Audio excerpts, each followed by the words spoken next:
Hello, you beautiful people. Welcome back to a nice Road to Glory, episode 17.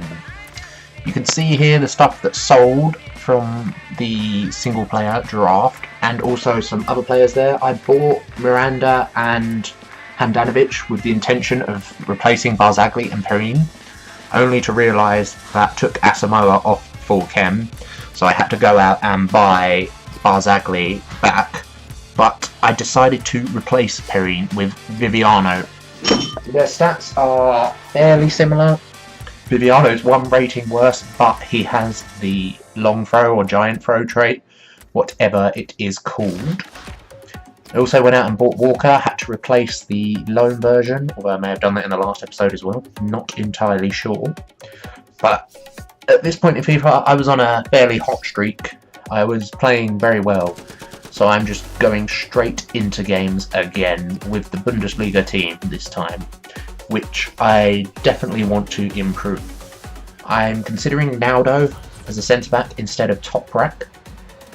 You can see my opponent here, full Spurs team, and I hate Spurs with a passion. I am an Arsenal fan. They annoy me so much. Their fans in particular, I hate them. They are, in my opinion, of course, the worst fans in the world. But that doesn't change anything on FIFA, except it made me want to win more. And how about that for a lovely turnaround pass? And then Schürrle puts it just wide in the 10th. My opponent here gets through with Harry Kane in the 20th minute, and I could not get him off the ball. It was that strength. And true to his real-life form, Harry Kane misses. Because he's a terrible player, let's be honest. Gets like 20 goals a season, rubbish. But we're working the ball here, back to goal with Schürrle, so my opponent can't get it off. Lovely bit of build-up play, and an absolute thunderbolt into the far corner. The robot celebration this year. Can't remember it in previous FIFAs, but I don't remember it looking that good. I love it. And it's Danny Rose there, doing a brilliant impression of Danny Rose trying to defend, getting out of the way of the ball, making it easier to score. Lovely. Win it back there with Renato Sanchez in the 33rd minute. A lovely little 1-2 between Schürrle and Draxler. Schürrle smashes it. What tragically bad goalkeeping from Butland. I was not expecting this shot to go in, and I thought after the last shot Schürrle took, I would just absolutely hammer it and hope. And it worked out. We smash it straight at Butland, and it goes in off his arm, I believe. But my opponent didn't really have any chances, but it didn't feel like he was out of this game at all. He was quite a good player. It felt like he could get back into the game at any point. 2-0 didn't feel like a safe scoreline. And we go through here, we knock the anchor, but Danny Rose absolutely muscles me off the ball. And I'm thinking he might be the best fullback in the BPL with his combination of strength and pace. He's not as fast as players like Van Aanholt or, what's his name, the rubbish one for Liverpool, Moreno. But he's a lot stronger, which may make him better, and he's always been quite hard when I've come up against him. We get Renato Sanchez in here, drive it across goal, rebound. No, just no. I'm going to stop hitting everything on the volley from now on, unless I'm like 4, 5, 6-0 up, because they're just so weak. They're so weak, these shots. I don't know if it's to do with the player stats. It might be that EA have made it so only players with good volleys can actually do good volleys this year. If they have, that's fantastic. Because stats should definitely be more reflective in this game of players in real life abilities. If a player has terrible volleys, they should hit terrible volleys. That should just be how it is. But my opponent there had a good chance with the corner. He wasn't able to finish it.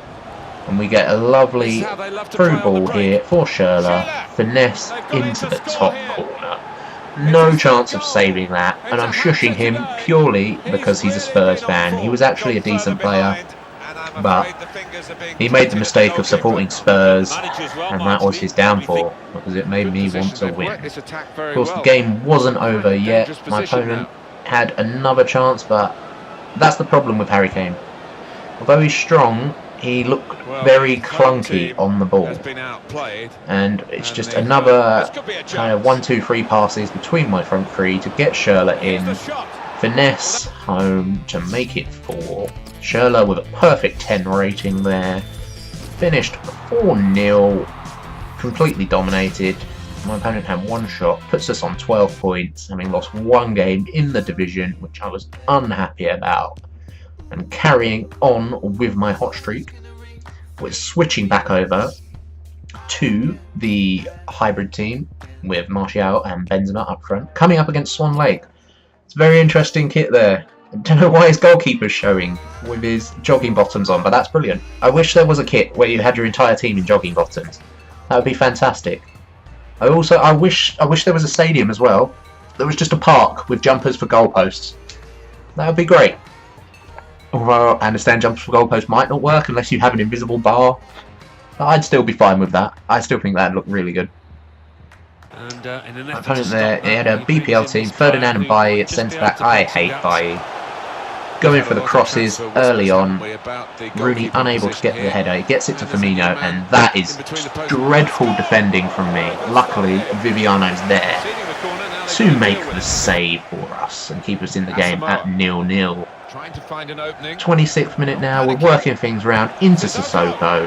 Sissoko smashes it home, and he has surprised me so much. He is unbelievably good on this game. He's really well rounded, which would make for a perfect CM, but because he's a right mid, he gets overlooked so much. I would play him on 7 chem as a CM, or do what I do and start him at right forward, and then I switch formation in game into cam. You can see there, just a beautiful through ball from Sissoko, and I do very badly at finishing it there with Martial. Go into half time here. My opponent only had 1 chance, but as we know, 1-0 is a risky scoreline. Lovely little spin from Benzema into Martial. Martial with the scoop turn and an absolute thunderbolt into the top corner. 2-0. At this point, I felt like it was game over. I didn't see my opponent coming back after having 1 shot in the entire first half. I didn't see it. Didn't see it at all, but look at that again for a hit. There is no keeper saving that. That was perfect. 55th minute now, my opponent on the attack. He's shielding with Sturridge, gets the turn on me, manages to finesse, but it's an easy catch for Viviano. Into the 66th minute. Why didn't Benzema pass there? You could see the power bar go up and he just didn't pass. And I think that's to do with the button delay and the delay in general that's in this game at the moment. I'm definitely getting used to it, so I'm finding it less noticeable, but there's still times. And in that instance, it cost me a goal. But the game did indeed finish 2-1. You can see my opponent again didn't have much. I mean, he had 1 less shot than me on target, to be fair, but he still didn't have a lot going for him. And it puts us on 15 points now. 2 wins away from the division title. Sissoko there, needing a new contract. Got a lot of contracts still. A lot of contracts that we've got from the squad building challenges and everything else. Coming up against Noble Football here. Although I backed out for some reason. Oh well. Not entirely sure why. We come up against SYFM FC. Another BPL team. Fairly solid. I don't rate Stones on this game as a centre-back. I haven't used him, but he's got no stats that impress me. He's got average pace, poor defending and poor physical for a centre-back. Good passing, but that's about it. His fullbacks are pretty slow, and it looks like he's going to be crossing in, was my first opinion. With a player like Benteke and 2 fast wingers, definitely felt like he would be crossing the ball a lot. But not much happened in this game in the first half until the 40th minute when we go with Konoplyanka, who somehow manages to score from that angle. Not entirely sure why. I'm going to have to explore that finish a bit more and get into those angles a bit more and see if that's a reliable way of finishing. Because if it is, that would be very good. You can see again by the halftime stats, I was completely dominating my opponent. But as always with football, 1-0 is a risky scoreline. My opponent there trying to work something with Memphis Depay. Renato Sanchez steals it back. Through ball to Schürrle. Schürrle somehow beats the defender's stat. with a bit of chest control and just blast it home out the bottom corner, putting us 2-0 up, and I was comfortable by that point. The game was over. Took us until the 88th minute for our next chance, where we're working the ball around really nicely. Knock the anchor, just looking for the space. We're not rushing it. Into Draxler. Draxler gets the space, blasts it. Lovely save from Begovic. And that is indeed how that game finished. Putting us up to 18 points now, guaranteeing promotion, 1 win from the title, 1 draw even from the title. But we want that W, we don't want draws. Straight into a game again, because I was on form at this point. Back over to the, I don't know what to call this team, the hybrid team. Coming up against Mr. Relengo FC. BVB badge. I was thinking it might be a Bundesliga team. I was, of course, completely wrong. He's got that, what are they called? Dynamic Inform Sané out on the wing, which I actually think is a very good one. We, of course, get a message from our last opponent who believes I was adopted from a child, and I respond with the classic mad, because it's so simple and it just makes people even more angry than they already are. But back to this game. We get through here with Martial. Too much pace for Phil Jagielka. Cuts it back to Benzema. Benzema overruns, but does him with the drag back. Brilliant save from Fraser Forster there. Very underused goalkeeper in this game, in my opinion. He seems to do very well. But we're running in with Asamoah Sissoko. Not at the first chance, but at the second. Puts it home. Puts us 1-0 up. My opponent here gets a chance, but Viviano, 6'5", just able to pluck it out of the air very nicely. Rooney into Sissoko. Sissoko with an inadvertently good touch that turned into a good pass, and Benzema strikes it. I need to get out of the habit of near post finishes.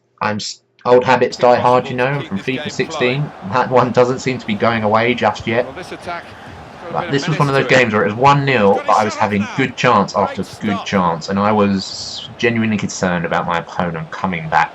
We get it into Rooney here. Rooney back to Martial. Martial in at the far post. Bangs it home, 2-0. I knew it was game over at that point. My opponent didn't have enough chances to worry me. He was on all-out attack by this point, or ultra-attacking, and we get through with Benzema. Benzema, I thought I'd try it from this angle, and it went in. Lovely, lovely little finish at the far post. Which is why I really like Benzema. And to add insult to injury, he goes onto the ground and starts kicking Fraser Forster. Beautiful. We win Division 6, I want to say this is. I'm struggling to remember. I can't tell what the division titles are by the points you need. Might have been, yeah, that was Division 6, 6,000 coins. But you can see here I bought loads of Hakan Çalhanoğlu's, and I was buying players on the basis of them getting in the new team of the week. I knew Çalhanoğlu was getting in. I thought Cavani might at the time, but I forgot that he'd already had an inform in this game, which meant I would later sell on these Cavani's that I bought, because there was no way he was getting another inform yet. EA aren't dropping 2 informs in 3 weeks. You can see I noticed the other one there, and suddenly I changed my mind about this, and I decided to sell Cavani and invest my coins elsewhere. But we do end up making, I believe, a couple of thousand coins on both Cavani's. And I instead go out and use those coins to invest in lots of Hakan Çalhanoğlu's, as you've seen. Verratti and Kostas Manolas were my choices based on the predictions by Foothead and Footwiz, which is a fantastic place to go to if you want to make some investments, because generally they get quite a lot of them right, which is always useful, because when these players come out of packs, the prices generally go up by quite a lot at this stage of the game.